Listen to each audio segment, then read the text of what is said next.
নমস্কার বন্ধুরা, option statistic YouTube চ্যানেলে আপনাদেরকে স্বাগত জানাই। তো বন্ধুরা, আজকে আমরা ডিসকাস করব যে মার্কেট সিচুয়েশন কি আছে এবং নেক্সট উইকের জন্য কীরকম মার্কেট থাকতে পারে। তো সেই সব আমরা আজকে ডিসকাস করব এবং লাস্ট ফ্রাইডে অর্থাৎ গতকাল কীরকম ট্রেড আমরা পেতে পারতাম এবং কী কী অপরচুনিটি পেয়েছি সেই নিয়েও আলোচনা করব। তো আপনারা অবশ্যই ভিডিওটি শেষ পর্যন্ত দেখবেন। তো চলুন শুরু করা যাক আজকে ভিডিওটি। তো এখানে আমরা দেখতে পাচ্ছি এটা নিফটির একটা চার্ট চালানো আছে। তো ডেলি বেসিসে নিফটির চার্ট চালানো আছে এবং নিফটিতে আমরা যদি দেখি, নিফটি কিন্তু আবারও একটা নতুন হাই কিন্তু তৈরি করেছে, অল টাইম হাই একটা নতুন ক্রিয়েট করেছে এবং এটা অ্যাজ এ একটা ব্রেকআউট আমরা কনসিডার করতে পারি। এই যে প্রিভিয়াস লেভেল থেকে এটা একটা ব্রেকআউট আমরা দেখতে পাচ্ছি এবং কালকে ক্যান্ডেলটা ভালো মতো ব্রেকআউটও করেছে। এবং এই ব্রেকআউটের পর আমাদের যেটা নেক্সট টার্গেট থাকে, ইনিশিয়ালি আমরা অনেক টার্গেটের কথা বলেছি, তো সেগুলোর মধ্যে একটা হচ্ছে নিফটি 22,000-এর একটা লেভেল টাচ করতে পারে। তো অলমোস্ট আমরা যদি দেখি, লাস্ট ক্যান্ডেলের যে হাই আছে 928, অলমোস্ট 21,930 পর্যন্ত মার্কেট গিয়েছিল। তো 70 পয়েন্টস মতো বাকি ছিল। তো এটা একটা পসিবল সাজেস্ট থাকবে যে 21,000 এবং এর পরে একটা টার্গেট 21,000 মেবি 100 পর্যন্ত মার্কেট এখানে একটা র্যালি এখানে দেখাতে পারে এবং তারপরে ইন জেনারেল এটা ব্রেকআউট করতে পারে। আদারওয়াইজ এই রেঞ্জের মধ্যে আবার একটা ডাউন সাইড রেঞ্জ একটা আমরা পেতে পারি। এই যে চ্যানেলটার মধ্যে আছে, এই চ্যানেলের মধ্যে একটা পেতে পারি, ঠিক আছে। তো আলটিমেটলি এই যখন চ্যানেল ব্রেকআউট এবং ব্রেকডাউন হবে তখন কিন্তু একটা ভালো মোমেন্টাম আমরা পেতে পারি। যদি ব্রেকআউট হয় তাহলে আপসাইড একটা মোমেন্টাম পাবো আমরা, যদি ব্রেকডাউন হয় তাহলে ডাউন সাইড একটা ভালো মোমেন্টাম পাবো। এবং ডাউন সাইডের জন্য আমরা জেনারেলি এটা ডিসকাস করেছি যে 400 এই লেভেলটা, 400 450 এই লেভেলটা একটা ইনিশিয়াল লেভেলে একটা সাপোর্ট হিসাবে দাঁড়াবে যদি ডাউন সাইড থেকে মার্কেট এখানে নিচে আসে। তো আফটার টাচ 22,100 লেভেল বা 22,000 টাচ করার পর এটা বলছি আমি। তো 400 লেভেলটা ইনিশিয়ালি একটা সাপোর্ট হিসাবে কাজ করে এবং দেন যদি আফটার 400টা ব্রেক করে দেন সেখান থেকে আরও 21,000 মানে আরও 400 পয়েন্ট নিচে ডাউন হতে পারে। তো এইভাবে একটা টার্গেট আমরা ডে বাই ডে একটা পেতে পারি। এইবার আমরা একটু দেখে নিই যে আওয়ারলিতে কী অবস্থা হয়ে আছে মার্কেটের, ঠিক আছে। তো আওয়ারলিতে আমরা একটু যাব, তো তারপরে আমরা একটু উইকলি দেখে নেব যে যেহেতু উইক একটা কমপ্লিট হয়েছে, তো উইকলি আমাদের দেখা অবশ্যই একটা দরকার আছে, যে একটা ভিউ রাখা, সে উইক বেসিসে রাখবো। তো এখানে আমরা দেখতে পাচ্ছি সিম্পল একটা রেঞ্জের মধ্যে মার্কেট চলছে। তো আপসাইডের জন্য একটা রেঞ্জ আমরা পাচ্ছি 21,000 থেকে 21,180 এখানে রেঞ্জ দেখাচ্ছে। তো যে লেভেলে টাচ করবে 180 200 নিয়ে ওটা এইরকম রেঞ্জ আমরা পাচ্ছি। তো আপাতত মার্কেট একটা ভালো বুলিশ কন্ডিশনে আছে আমরা দেখতে পাচ্ছি, অ্যান্ড ভালো স্টকসগুলো এখন ভালো পারফর্মও করছে। তো এটা একটা লেভেল মার্কেট ক্রস করেছে। এই লেভেলটার পর এটা মেবি হতে পারে যে মানডে অথবা সোমবার এই যে লেভেলটাকে আবার রিটেস্ট করতে আসতে পারে এবং সেই রিটেস্টমেন্ট করে কিন্তু সেই রিটেস্টমেন্টটা করার পর আবার এই একটা র্যালি এখানে দেখতে পেতে পারি। তো মেবি এই উইকে মেবি একটা টাস্ক থাকবে যে সোমবার মঙ্গলবারের মধ্যে একটা 22,000 লেভেল একটা টাচ করার একটা সম্ভাবনা থাকবে এবং মার্কেট এই যে আপসাইডের এই রেঞ্জটা পর্যন্ত অ্যাচিভ হওয়ার একটা টার্গেট আমরা দেখতে পাচ্ছি। মার্কেট এত সুন্দর একটা র্যালি দিচ্ছে। তো সেই হিসাবে আমরা যদি ডিসকাস করি, তো মার্কেট যেহেতু বুলিশ, তাহলে এই বুলিশ কন্ডিশনে আমরা কী কী অপশানে কী কী করতে পারতাম বা কী করতে পারি এবং নেক্সট উইকের জন্য কী কী স্ট্র্যাটেজি আমরা অবলম্বন করতে পারি, সেই সব কিছু আমরা আলোচনা করবো এই ভিডিওতে। তো এখানে আমি বলে রাখি যে ডাউন সাইডের জন্য আমাদের একটা লেভেল যেটা হচ্ছে কি 400 লেভেল, এবং তার আগে যদি কোনো লেভেল আমরা জানতে চাই তাহলে কিন্তু এখানে একটা ট্রেড লাইন আমরা পাচ্ছি। তো এই ট্রেড লাইনে অ্যালাইন হিসাবে মার্কেট বেশ কিছুবার কিন্তু এখানে রিটেস্ট করতে মেবি আসতে পারে, ঠিক আছে। তাহলে আমরা একটু এই জিনিসটা একটু 15 মিনিটে দেখে নিই, তো তাহলে এই জিনিসটা বুঝতে একটু সুবিধা হবে। তো এইখানটায় আমরা দেখতে পাচ্ছি যে ডাউন সাইডে আপাতত যে ট্রেড লাইনটা আমাদের বেঁচে আছে এখানে, ঠিক আছে, যে এই যে ট্রেড লাইনটা আমরা পাচ্ছি ডাউন সাইডে, ঠিক আছে। তো মেবি মার্কেট এই ট্রেড লাইনে একটা রিট্রেসমেন্ট করে অ্যালাইন করে করে মার্কেট কিন্তু আপসাইডে একটা দেখাতে পারে। আদারওয়াইজ এই ট্রেড লাইন যদি ব্রেকডাউন হয় তাহলে কিন্তু 400 এই লেভেলটা বা 450 এই যে লেভেলটা থেকে সাপোর্ট নিয়ে উঠছে মার্কেট, এই লেভেলটা ইনিশিয়াল লেভেলে একটা সাপোর্ট হবে। অ্যান্ড নেক্সট আপসাইডের জন্য টার্গেট তো কিছু বলার নেই, টার্গেট আমরা অলরেডি অনেকবার ডিসকাস করেছি। তবুও আমরা যদি বলি তাহলে এখানে 22,100 থেকে 22,200 পর্যন্ত একটা টার্গেট হতে পারে, ঠিক আছে। এবার আমরা দেখেন যে উইকলি বেসিসে কী অবস্থা হয়ে আছে এবং তারপরে আমরা ডিসকাস করব যে কালকে কী কী ট্রেড আমরা পেয়েছি, ঠিক আছে, কী কী পসিবল ট্রেড আজকে আমাদের ছিল। তো এখানে যদি উইকলি আমরা দেখি, তো উইকলি কিন্তু অনেক র্যালির পর কিন্তু যে দুটো দেখতে পাচ্ছি ডিসেম্বর মাসে এটা একটা ব্রেকআউট করেছিল, তারপরে জানুয়ারি মাসে আবার একটা পজ ক্যান্ডেল, এবং তারপরে কিন্তু আমি এটা জুম করে দেখানোর চেষ্টা করছি, কিন্তু এই উপরে কিন্তু ক্লোজিং হয়েছে। তো ডে বাই ডে নতুন কিন্তু মার্কেট একটা অ্যাজ পার উইকলি দেখি কিন্তু একটা নতুন হাই বানাচ্ছে, ঠিক আছে। তো মেবি এখানে একটা পসিবল চান্সেস থাকবে, মার্কেট এখানটায় একটা নতুন হাই আমরা এক্সপেক্ট করছি, ঠিক আছে। তো সেই হিসাবে আমরা যদি বলি তাহলে আমরা এখানে দেখতে পেয়েছি যে মার্কেট কিছুটা হলেও এখানে একটু উইকনেস দেখাচ্ছে, বাট এখানে আমরা একটা এই লেভেলটা পর্যন্ত একটা আমরা একটা টার্গেট একটা অ্যাচিভ করার একটা চিন্তা ভাবনা এখানে দেখতে পাচ্ছি মার্কেট, ঠিক আছে। তো যদি প্রাইসের রেসপেক্টে যদি বলতে হয় ক্যান্ডেল ওয়াইজ, তাহলে কিন্তু জাস্ট এটা ব্রেকআউট করেছে, তাহলে সেই রেসপেক্টে মার্কেট কিন্তু এখন উপরের দিকে থাকার কথা, ঠিক আছে। তাহলে এই ইউনিটের জন্য 22,200 লেভেল, এবং তারপরে মেবি এটা ডাউন সাইড আসতে পারে, সেটা আমাদের নেক্সট আলোচ্য বিষয়, ঠিক আছে। এইবার আমরা দেখে নিই যে কালকে কী কী অপরচুনিটি ছিল আমাদের জন্য। তো আমরা যেটা দেখতে পাচ্ছি সেটা যদি আমরা দেখি, এখানটায় মার্কেট কিন্তু গ্যাপ আপ ওপেন হয়েছিল। তো আমরা একটা কনসেপ্ট আমরা বারবার ডিসকাস করেছি, এখানে গ্যাপ আপ যদি বলেন, গ্যাপ আপ ওপেন এবং গ্যাপ আপ অ্যাবভ রেজিস্ট্যান্স। তো এখানটায় যদি গ্যাপ আপ এবং রেজিস্ট্যান্সের কনসেপ্টে যাই, জাস্ট এই রেজিস্ট্যান্সটা উপর গ্যাপ আপ হয়েছিল মার্কেট, এবং তারপরে এটা অ্যাজ এ সাপোর্ট হিসাবে কাজ করেছে, ঠিক আছে। এই যে লেভেলটা অ্যাজ এ সাপোর্ট হিসেবে কাজ করেছে 21,720 সাপোর্ট হিসেবে কাজ করার পর তারপর কিন্তু মার্কেটে একটা মোমেন্টাম আমরা এখানে লক্ষ্য করেছি। তো এই রকম সিচুয়েশানে এই কনসেপ্ট তো আমাদের অলরেডি জানা, এরকম নয় যে জানা নয়। তো এই কনসেপ্টে কিন্তু আমরা যদি দেখি, তাহলে আমাদের এইখানটায় যদি একটা ব্রেকআউট কিন্তু আমরা এখানে পেয়ে যাবো, ঠিক আছে। মানে এটা আমি 21,600 কলের কথা বলছি নিফটির ক্ষেত্রে, 225 230-এর একটা কিন্তু আমরা এন্ট্রি পেতে পারি, ঠিক আছে, এবং এন্ট্রি পেতে পারি। এবং সেই রেসপেক্টে যদি আমরা দেখি যে এটা 25 to 30 পয়েন্টসের একটা এসএল আসছে, এবং সেই রেসপেক্টে আমরা যদি একটা টার্গেট রাখিও, একটা 1:2 মিনিমাম টার্গেট, তো 25% টার্গেটের বদলে আমরা যদি 275 ইন ওয়ান ক্যান্ডেল, এটা কিন্তু এটা অ্যাচিভ হয়েছে।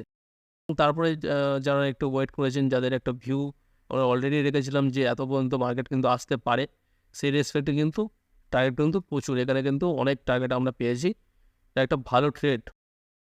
ওই যদি আমি সেলিং পারপাসে ভাবে থাকি, তাহলে 21,600 ফুট যদি আমি দেখি, 21,600 ফুট এই যে ক্যান্ডেলটা এর হাই করেছিল 90, এবং তারপরে যদি আমি 70 রুপিস মেবি আমরা এন্ট্রি করতে পারতাম 70 রুপিসে, 70 রুপিসে এন্ট্রি করার পর 20 রুপিস এসএল আসছে, 20 রুপিস এসএল পরে কিন্তু আমরা যদি দেখি 70 to 50, এখানে কিন্তু আমাদের 1:1 অ্যাচিভ, এবং তারপরে আলটিমেটলি মার্কেট কিন্তু অলমোস্ট 40 রুপিস পর্যন্ত গেছিলো, এখানেও কিন্তু একটা ভালো টার্গেট। এবার যদি কেউ যদি চান তাহলে এটা 700 ফুট যদি সেল করতেন, তার ক্ষেত্রে আরও রিস্ক অ্যান্ড একটা বেটার হতো, সেটা তার নির্দিষ্ট রিস্ক ক্যাপাসিটির উপর এটা বিষয়। এইবার আমরা নেক্সট যেটা দেখে নেব, সেটা নিফটি ব্যাংক কী করছে সেটা আমাদের দেখতে হবে। অবশ্যই আমরা নিফটি আলোচনা করেছি, এরপর নিফটি ব্যাংকের পালা। তো নিফটি ব্যাংক প্রথমে আমরা দেখে নিই উইকলি বেসিসে কী রকম অবস্থা আছে। তো উইকলি বেসিসে আমরা কী দেখতে পাচ্ছি, নিফটি ব্যাংক কিন্তু আবারও 47,700-এর উপর আলটিমেটলি ক্লোজিং হয়েছে। তো এই যে ক্যান্ডেলটা ব্রেকআউট করেছিল, যে আমরা দেখতে পাচ্ছি ডিসেম্বর মাসে 25 ডিসেম্বর যে এই উইকে যেটা ব্রেকআউট করেছিল, তার উপরে কিন্তু বারবার এই যে লেভেলটা, যে 47,700 লেভেল, 680 লেভেল, যে লেভেলটার কথা আমরা বারবার বলি, এই লেভেলটার উপরে কিন্তু মার্কেট ক্লোজিং দেওয়ার চেষ্টা করছে, দেখতে পাচ্ছেন। তো প্রাইস চাইছে যে 680 লেভেল 700-এর উপর মার্কেট থাকুক। তো মার্কেট এখানে আছে, এখানে ক্লোজিংও সুন্দর হয়েছে। তো সেই রেসপেক্টে যদি আমরা ডেইলি বেসিসে আসি, তো এখানে একটা গ্রিনিশ ক্যান্ডেল আমরা দেখতে পাচ্ছি, এবং 47,000 রিটেস্ট করার পর কিন্তু মার্কেট একটা আপসাইড মোমেন্টামের দিকে যাচ্ছে। এবং ডেইলি বেসিসে যদি ট্রেল লাইন, যদি ইম্পর্টেন্ট ট্রেল লাইনের কথা আমরা চিন্তা ভাবনা করি, তাহলে সেটা হচ্ছে এই ট্রেল লাইনটা একটা ইম্পর্টেন্ট ট্রেল লাইন। তো মার্কেট এত দূর পর্যন্ত আসা উচিত, 48,100 একটা ব্রেকআউট এখানে দিতে পারে মার্কেট। এবং তারপরে যদি দেখি যে এখানে এক ঘন্টা একটা ছোট্ট ট্রেল লাইনও ব্রেকআউট আমরা পেয়ে যাবো, ঘন্টা আমরা সেই জন্য যাবো। তো 1 ঘন্টায় যদি যাই, তাহলে আমরা এখানে কিন্তু ব্রেকআউটও পেয়েছি, যেটা যে ট্রেল লাইনটা আমরা আগের দিন মার্ক করেছিলাম। তো সেই রেসপেক্টে কিন্তু এটা একটা ব্রেকআউটও আছে। তো এই রেসপেক্টে এখানে কিন্তু জাস্ট এটা নিচে আসার চেষ্টা করেছিল, কিন্তু মার্কেট কিন্তু আওয়ারলিতে ক্লোজিং খুব ভালো দিয়েছে। তারপরে দেখুন মার্কেট কত সুন্দর এভাবে মোমেন্টাম এখানে দেখিয়েছে, এবং 47,800-900 লেভেল থেকে এই যে এখানে একটা রেজিস্ট্যান্স অলরেডি আমরা ডিসকাস করে নিব, এই রেজিস্ট্যান্স থেকে এখানে একটা রিঅ্যাকশান এসছে। মোটামুটি সব জিনিস মোটামুটি আমাদের প্রি প্ল্যান থাকা উচিত। জেনারেলি মার্কেট এই সিচুয়েশানে এই লেভেলে গেলে আমাকে এই কাজটা করতে হবে, তো এই জিনিসগুলো অবশ্যই প্ল্যান করে রাখা উচিত। তো এইখানটা 15 মিনিটে আরও ব্রেকআউটটা আমাদের সুন্দরভাবে ব্যাপারটা বুঝতে পারবো। তো এই যে ব্রেকআউটটা আমরা দেখতে পাচ্ছি, এই ব্রেকআউটটা আমরা পেয়েছি। এইবার আমরা ডাউন সাইডের জন্য যদি ভাবি, তো ডাউন সাইডের অ্যালাইন হিসেবে কিন্তু এই ট্রেড লাইনটা আপাতত আমাদের সাথে সাথে যাচ্ছে। তো আলটিমেটলি এইটার উপর যদি মার্কেট যায়, মানে 47,800 উপর যদি সাস্টেন হয়, তাহলে কিন্তু নেক্সট যেটা টার্গেট আমরা অবশ্যই জানি, যেটা ইজিলি সিম্পল প্রাইস অ্যাকশনের টার্গেট 48,400 তো যাবে। কিন্তু এখানে আমরা দেখতে পাচ্ছি কি দুটো জিনিস আমরা দেখতে হচ্ছে, একটা হচ্ছে নিফটি কিন্তু অনেকটা কিন্তু স্ট্যান্ডার্ড মানে স্ট্রং এখানে দেখতে পাচ্ছি। সে জায়গায় ব্যাঙ্ক নিফটি কিন্তু অল টাইম হাইয়ের উপরে কিন্তু ভাঙতে পারেনি এখনও পর্যন্ত। তো মেবি ব্যাঙ্ক নিফটিও সেটার সাথে সাথে আস্তে আস্তে অ্যালাইন হবে। তো ব্যাঙ্ক নিফটিতেও একটা ভালো আপসাইড টার্গেট তাহলে আমরা এখানে মেবি পেলেও পেতে পারি, কারণ নিফটি অলরেডি রান করেছে। তো মেবি এটা হতে পারে যে 47,800 লেভেল বা 48,000-এর উপর নেক্সট দিন বা নেক্সট মন্ডে গ্যাপ ওপেন হলো, এবং হওয়ার পর কিন্তু একটা সুন্দর একটা 200-400 পয়েন্টস একটা র্যালি এখানে আমরা দেখতে পেতে পারি, এবং নেক্সট দিন সেটা 49K পর্যন্ত এখানে দেখতে পারি। ঠিক আছে, তাহলে আপসাইডে আমাদের দুটো টার্গেট ছিল, নিফটির ক্ষেত্রে 22K, যেটা অলরেডি নিফটি অ্যাচিভ করে ফেলেছে, অলরেডি 70 পয়েন্টস বাকি ছিল, অ্যান্ড 49K এটা ব্যাঙ্ক নিফটির জন্য এখনও বাকি আছে। তো লেটস সি কী হয়। তো এবার যদি আমি দেখি যে কালকের জন্য কী কী অপরচুনিটি ছিল আমাদের ব্যাঙ্ক নিফটির জন্য, তো সেখানে যদি আমরা দেখি, তো অলরেডি আমরা দেখছি এখানে একটা breakout, clean and clear breakout এখানে আছে। ঠিক আছে, clean and clear breakout. First candle যেটা হচ্ছে একটু বিয়ারিশ দিয়েছিল, তারপরে কিন্তু আলটিমেটলি ব্রেকআউট দিয়েছে। তো যেহেতু এটা বুলিশ ট্রেন্ড চলছে, তাহলে সেক্ষেত্রে থেকে আমাদের দুটো জিনিস হবে, সেটা হলো কল বাই অথবা পুট সেল। ঠিক আছে, তো কল বাইয়ের ক্ষেত্রে আমি যদি দেখি, তো কল বাইয়ের ক্ষেত্রে আমরা এখানে ব্রেকআউট কিন্তু পেয়েছি। তো আমি এই জিনিসটাকে একটু দেখাই, তাহলে আমরা কিন্তু এখানে ব্রেকআউট পেয়েছি 12 তারিখ কিন্তু এখানে একটা ব্রেকআউট পেয়েছি, এবং তারপরে কিন্তু এটা ভালো র্যালি এখানে পেয়েছি। স্টপ লস যদি আমরা কথা বলি, তো এটা অলমোস্ট 20 পয়েন্টস 30 পয়েন্টস একটা স্টপ লস ছিল, সেই রেসপেক্টে যদি দেখা যায় প্লাস 120+ পয়েন্ট এটা কিন্তু ইজিলি অ্যাচিভ হয়েছে, এবং তারপরে মার্কেট আরও উপরে গেছিলো। এবার যদি পুট সেলিংয়ের কথা বলি, পুট সেলিং তাহলে আমরা এখানে পুট সেলিং করতে পারতাম 280-270 এই লেভেলে রিট্রেসমেন্টে, এবং তারপরে কিন্তু মার্কেট দেখুন কত সুন্দর, বা এইখানটায় যে ব্রেকআউটে যে নিচ্ছেন সেটাও করতে পারে। তো যে এন্ট্রি সেই রকম হয়, তো এই রেসপেক্টে মার্কেট দারুণ এখানে একটা পুট সেলিংয়েরও সুযোগ দিয়েছে। তাহলে এই ধরনের অপরচুনিটি আমরা জেনারেলি অ্যাকসেপ্ট করেছি। তো এবার যদি আমি বলি রিলায়েন্স আমাদের নেক্সট যেটা দেখার জিনিস, রিলায়েন্স কী করছে। তো রিলায়েন্সে আমি প্রথমে একটু উইকলি দেখে নিই। তো উইকলি বেসে তো বিগ গ্রিন ক্যান্ডেল দেখতেও, কারণ রিলায়েন্স এই উইকে খুব ভালো মুভমেন্ট করেছে, এবং যদি দেখা যায় নেক্সট যে রিলায়েন্সের যে টার্গেট সেটা হচ্ছে 2750 আমরা কালকে ডিসকাস করেছি। তো লাস্ট দুদিন ধরে খুব ভালো মুভমেন্ট করেছিল, এবং লাস্ট ফ্রাইডে আমি যদি বলি, তো মোটামুটি 21 পয়েন্টস মতো এখানে মুভমেন্ট দেখিয়েছে। তো একটু নিউট্রাল হয়েছে, আমরা একটু ডেলি ক্যান্ডেলে সেটা বুঝতে পারবো, জিনিসটা আমি দেখাবো। তো এই রেসপেক্টে যদি বলা হয়, তো রিলায়েন্সের নিফটি হাই বানালেও রিলায়েন্স কিন্তু এখনও পর্যন্ত অল টাইম হাই এখনও ক্রস করতে পারেনি। তো মেবি এটা আমরা করছি যে এটা ক্রস করবে জেনারেলি, তো মেবি একটু টাইম নিতে পারে। তো ডেলিতে আমরা যদি দেখি, তো ডেলিতে কিন্তু একটু উইকনেস আমরা দেখতে পেতে পারি লাস্ট দুটো ক্যান্ডেলের রেসপেক্টে। ঠিক আছে, তো লাস্ট দুটো ক্যান্ডেল আফটার মানে এই যে রেঞ্জ বাউন্ড মার্কেটে ছিল, রেঞ্জ বাউন্ড সিচুয়েশন ছিল, এটার ব্রেকআউটের পর কিন্তু দারুণ এখানে মুভমেন্ট এখানে দিয়েছিল। মোটামুটি দুদিনে 5%-এর কাছে এখানে রিলায়েন্সের মুভমেন্ট এসেছিল, এবং তারপরে এই ক্যান্ডেলে যেটা দেখাচ্ছে সেটা অলমোস্ট আমরা যে দেখতে পাচ্ছি এই ক্যান্ডেলের মিডিল পর্যন্ত কিন্তু রিটেস্ট করে গেছে মার্কেট। তো এই ক্যান্ডেলে কিছু না হলেও আমাদের একটা উইকনেস রিলায়েন্সে দেখাচ্ছে। তো 2755 অথবা 2750 এই লেভেলটা যদি ক্রস করে তাহলে ঠিক আছে, আদারওয়াইজ রিলায়েন্স এই লেভেলটাতেও একটু মেবি একটু টাইম নিতে পারে। অ্যান্ড আদারওয়াইজ এই রিটেস্ট করতে আবার এই লেভেলটাতে একটু 1-2 দিন হয়তো এখানে টাইম পাস করতে হবে, দেন আফটার এটা 2850 পর্যন্ত একটা অল টাইম হাইয়ের একটা এখানে টার্গেট দিতে পারে।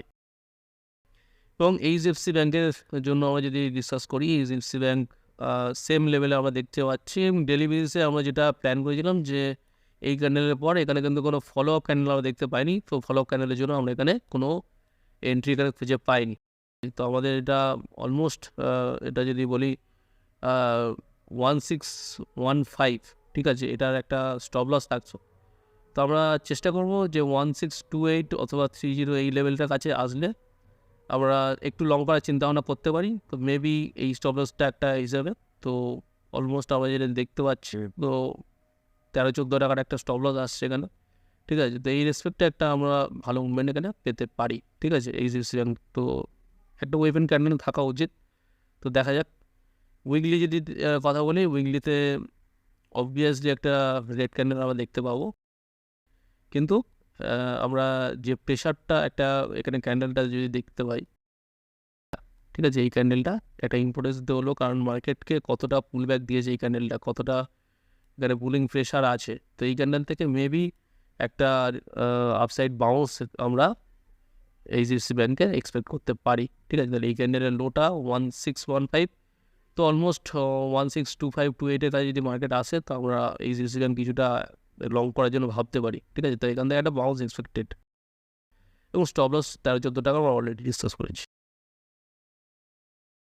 তো এইরকম অপরচুনিটি থাকবে মার্কেটে। তো আজকের ভিডিওটা এই পর্যন্ত। তো আশা করছি নেক্সট উইক খুব ভালো যাবে, এবং খুব ভালো হয়তো আমরা নিফটিতে আরও একটা নতুন হাই পাবো। তো একটা ভালো অল স্টকসে আমরা একটা র্যালি পাচ্ছি, খুব ভালো বুলিশ মার্কেট দেখতে পাচ্ছি। এটা ঠিক ইন্ডিয়া রিকভারির জন্য ভালো জিনিস। তো আজকে ভিডিওটা আমরা এখানেই শেষ করব। অসংখ্য ধন্যবাদ ভিডিওটি দেখার জন্য, এবং অবশ্যই আপনারা লাইক করবেন যদি ভিডিওটি পছন্দ, এবং চ্যানেলটিকে সাবস্ক্রাইব করতে ভুলবেন না। Thank you so much.